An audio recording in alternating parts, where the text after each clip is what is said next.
Welcome to Brown's Rod and Custom, your home for street rods, muscle cars, and Volkswagen content. This is my dad, Big Ron. He's our body man and fabricator.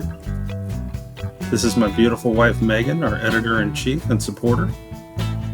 And this is me, Adam, the designer and mechanic for our projects. If you find our videos helpful, like and subscribe for more content. Hey everybody, welcome back to Brown's Rod and Custom. Wanted to ask you guys if you could do me a favor. If you're watching these videos and checking out the channel and you like what you see, if you guys could hit the subscribe button for me, we would really appreciate that. We are working our way to trying to get monetized so that we can build bigger and better cars and more builds and so on and so forth and keep doing this. And that would help us a lot if you guys could do that for us. So that's really all I got for you. Really appreciate all of you. Stay tuned. We've got lots of cool builds coming. Lots of things starting to happen on a lot of different cars. So it won't just be the Thing. It's going to be the Thing, the 40 Ford, the Apache. There's going to be a lot of things happening. So just stay tuned, and I will try my best to get you as many videos as I can, including Don's 1957 Chevy two-door post that we're working on. There's a lot going on over there too. So stay tuned, guys. Thanks for everything. We really appreciate you. Have a great night. Good evening, ladies and gentlemen. Welcome to Brown's Rod and Custom. Happy Thursday night. We got a pretty good video here for you. Pretty big update on both cars, the 1940 Ford and the Volkswagen Thing. We have figured out quite a few issues on the Thing, and the 40 Ford's running. It's running, driving, shifting. It's great. So we still have issues, but as always, but we're getting closer. So got it down on all four paws, drove around the block, would not shift into third gear. Okay, first and second were good. First and second were hard shifts, and then third gear it just didn't shift into third. So I remembered that I put, so let's go back here, 20 something years ago, my ex-wife's mother's boyfriend had a truck, Chevy C10, okay? And me and Ron put heads and a cam in it, and somehow the vacuum hose came unplugged from the transmission, okay? Automatic turbo 350, okay? And one of the guys next door, we couldn't figure out why it wouldn't go into third gear. It would do first and second grade, kind of hard, same exact thing this is doing. And for whatever reason, 25 years later, I remembered this, the vacuum line. So what I did, Ron had the vacuum line hooked up correctly on the transmission. This is where I screwed up. I plugged it into this vacuum port, or that port, whatever that red cap is, okay? And so we unplugged it from there, capped it back off. We had a vacuum tee. Now this isn't permanent, this is just something we did to see if it worked. But we teed it into the main vacuum going into the carburetor, and man, she shifts like butter. First gear's good, second gear's good, third gear, perfect. So that's great. So the transmission's good, shifter's good, all of the things.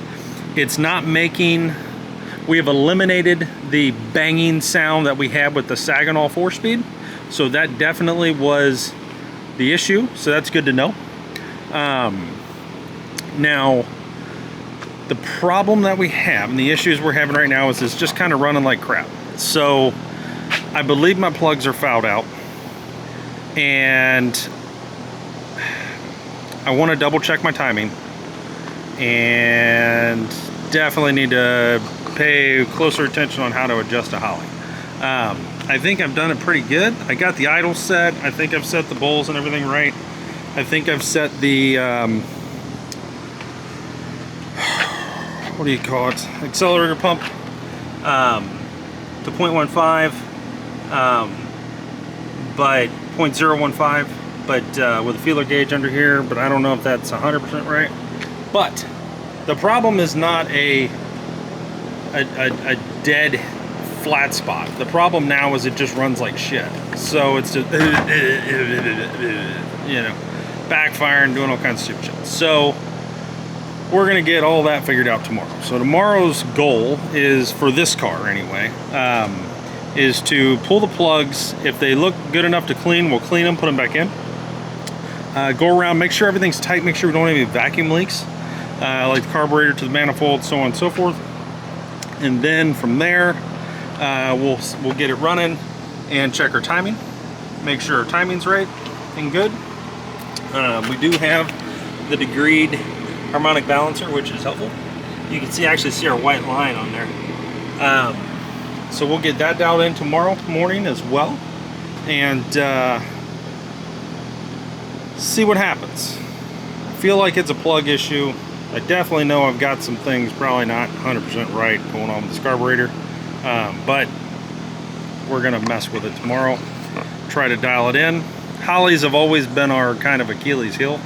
Better at Edelbrocks, but if I can learn how to do the damn carburetor on this thing, I can learn how to figure out a Holly. So we're gonna get it figured out, and kind of that never die, never quit mentality, and take it around a block again and see what happens. And you know, if I get it running right and everything, I'll take you guys along, and that way you can kind of get a POV view, a point of view from inside the car while we drive, and hearing it shift and everything else. And I warn you now, it'll be louder than hell. This is a very loud car inside at the moment.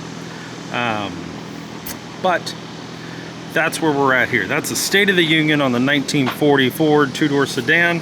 And for those of you that haven't seen it outside or anything other than just in the garage, this is kind of just a walk around of it. And yes, that damn brake light down there is going away. I can't stand it. We're gonna get the one that goes third brake light that mounts inside right here. It's like split, it's like a Build Specialties aluminum deal with red. That'll go right there. And then you got the tail lights, of course, once they're on here. And yeah, we did run into one problem. We ran out of gas, and we learned really quick that it runs better with gas in it. So that's hugely helpful. So we went to the gas station, got 5 gallons, and threw it in here. But that's where we're at here. Now, we had a banner day on the 73 Volkswagen thing, okay? I don't know why I did it, but I got in the car this morning, and I just sat here first thing this morning, and I was staring at my fuse panel. Couldn't tell you why. Maybe God's just telling me to fucking fix this thing finally. So I realized that my 4th fuse is not the headlights. It's the damn gray wire going to the parking lamps on the fenders.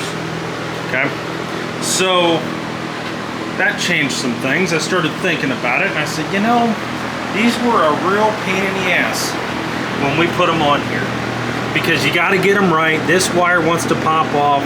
The bulbs go in shitty. I mean, it's just crap, right? I mean, there's just no other way around it. It's just hard to do. So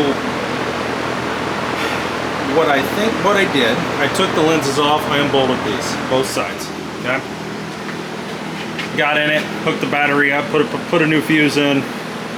All of a sudden I had high beam headlights, and I had passenger side parking lamps, front and rear, and I had passenger side tail light, and deck lid lights. And the only thing I did was unbolt these. Okay, cool. Started looking at it, realized that a couple of the bulbs weren't exactly correct on the prongs down here. You can kind of see the orientation right here. There's 2 little balls here that have to be on these tabs, and they were kind of in the middle in a straight line instead of that. So there's that. That was helpful. Then we tried the turn signals. No turn signals. We still had no turn signals, no wipers, and I had nothing on this side, nothing on the taillight in the rear. Passenger side, I'm good, just no turn signal, no low beam. Driver's side, only high beam headlight, okay? For those trying to follow along with my craziness here. So, Ron, as I'm trying to turn the turn signals on here on the driver's side, kind of wiggled this. When he wiggled that, the light bulbs came on. When the light bulbs came on, it popped the fuse. And I said, so here. Alright. That one, no issues. This one, Here we go, right? Which is the exact opposite side that I thought I would have. Now I had the same problem. This bulb was actually not in all the way. It rattled loose. And this one was barely where it needed to be, okay? The problem I had was actually this wire, this black wire, this little jumper that comes up and around into here, okay? So it wasn't in very good, so I remade it, all right? And put it in. And then all of a sudden, I had a steady, I put a new fuse in, turned it all back on, and now I had both of my parking lamps working, and I had high beam headlights, I had deck lid lights, and I had one passenger tail light, okay? So, got into a little farther, so all right, what would make this not work? And then started looking and realized that this wire here, this one right here, had come out of the actual connector and was just sitting here. So I said, okay. So fixed that. Now I have all of them. So let me show you what we got here. Hopefully it doesn't do something stupid like blow a fuse. That'd be my luck. But so far, we have, and I do have an issue. I'm not gonna lie to you. They're on. The battery's hooked up, the ignition is off. So I still got issues, but good news. Keys on, low beams, high beams, okay? Let me show you what I got. Now, granted, one headlight's out of it, but it would be on. So I've got parking lights, high beam headlight, parking lights, high beam headlight. It would work if it was plugged in. And then I also have both tail lights, deck lid. Huge progress. Now what I have to figure out at this point is really 3-4 things. The first one, I need to figure out why these are on when I just plug the battery in. They're always hot, so I need to figure that out. Shouldn't be that hard to figure out. Then I need to figure out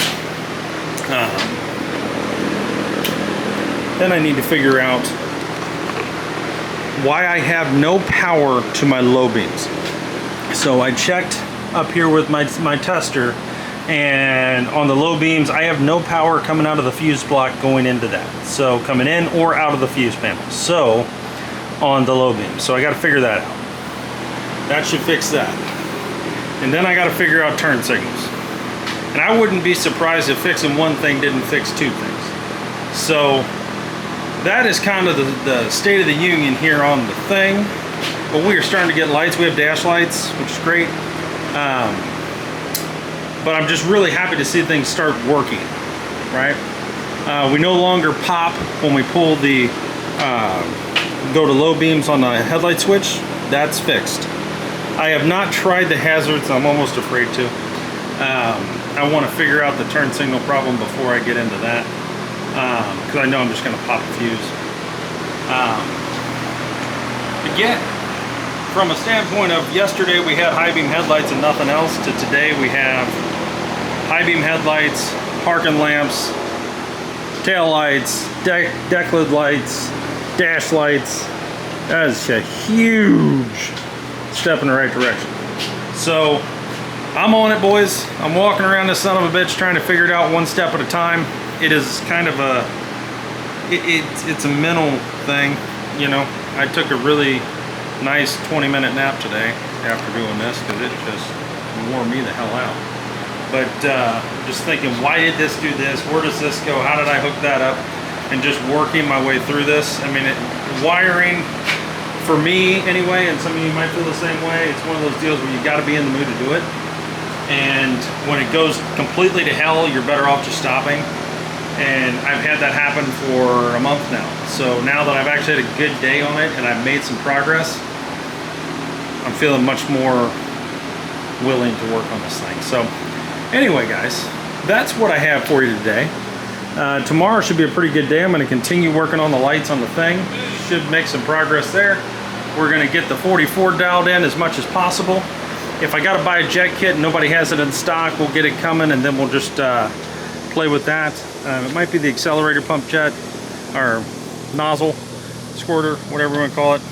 I have two, but I think they're for a Holley double pumper. I think that's what the guy gave me, so that's not a double pump. So yeah, hope you guys have a great night. We're gonna hang out, have a beer, and get this thing inside. Thanks for watching Brown's Rod and Custom, guys. Please like and subscribe to the channel. We'll see you tomorrow.